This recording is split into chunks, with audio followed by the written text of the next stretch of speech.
founder of Optimal Success Trajectory. We have started a program for solving the standard books questions.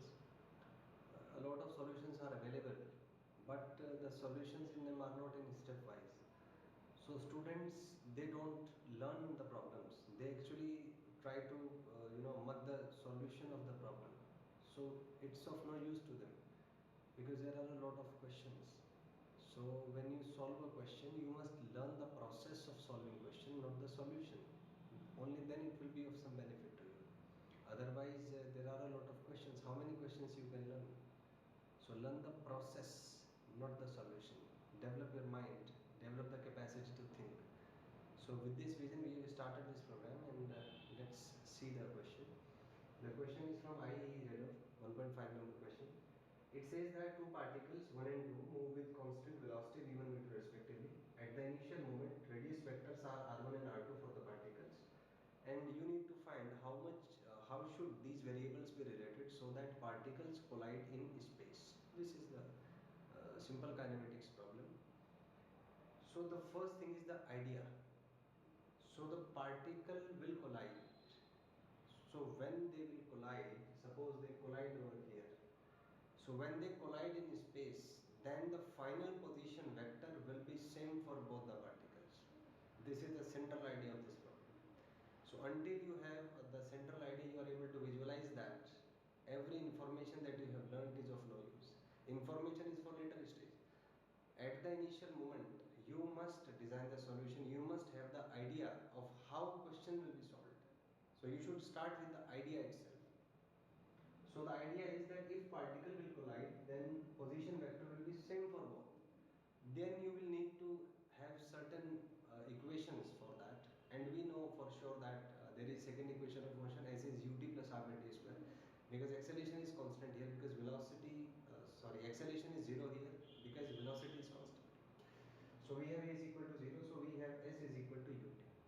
Now another information is needed. Suppose this is point 1, this is point 2, this is point 3.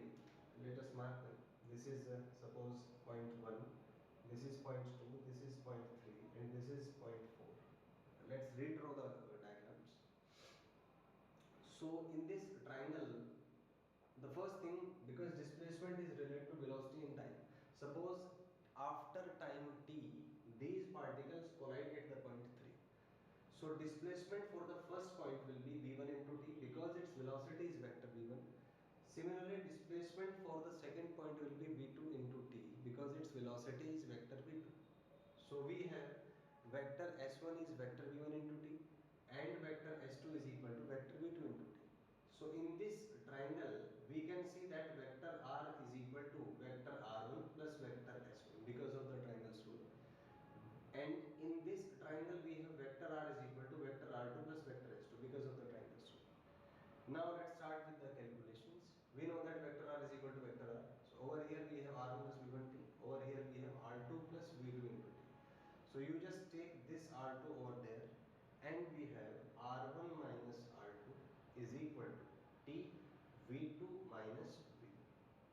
So we can say for sure, because t is a scalar, so we can say that r1 minus r2 will be parallel to v2 minus v1, because t is a scalar, positive scalar.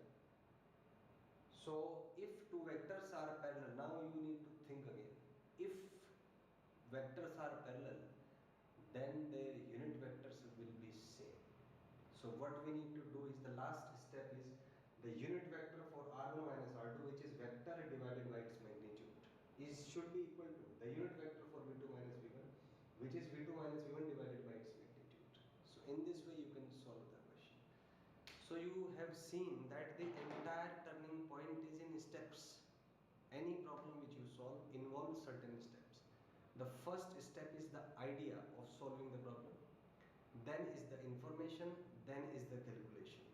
So practice on each of these aspects, and don't mug the solution. Try to learn the process of solution. Try to develop your mind. Only then you will be able to have good problem solving skills and perform in your exam. If you just keep on mugging questions without proper understanding, without problem solving skills, then you will always be afraid of questions. You will always feel depression. anxiety, negative thoughts, and ultimately you will lose out. So if you want to prepare for being the best in the world, then you must work on yourself. You must work on your mind. You must work on your problem solving skills. You must work on your photographic memory. And in this way you can proceed. Books are just a tool to check whether your mind has developed those skills or not. So don't try to mug the solutions. Always try to learn the process. Thank you and have a nice day.